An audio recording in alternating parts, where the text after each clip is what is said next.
Hello and welcome to V.Z Pro 3. Is your laptop screen suddenly showing in black and white on Windows 11? Don't worry, your display isn't broken and your computer isn't malfunctioning. This issue is usually caused by a feature called color filters, which may have been turned on accidentally.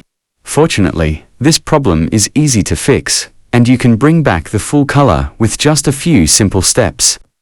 Let's go through the common cause and step-by-step solutions to restore your screen's color on Windows 11. Why is my screen black and white? 1. Color filter is enabled. Windows has an accessibility feature that allows users to apply color filters like grayscale, black and white. This might be turned on by mistake, often through a keyboard shortcut. 2. Changes in accessibility settings.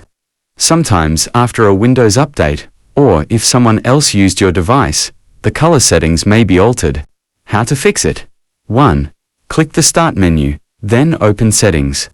2. Go to the Accessibility section on the left sidebar. 3. Click on Color Filters. 4. Under Use Color Filters, make sure the toggle is set to off.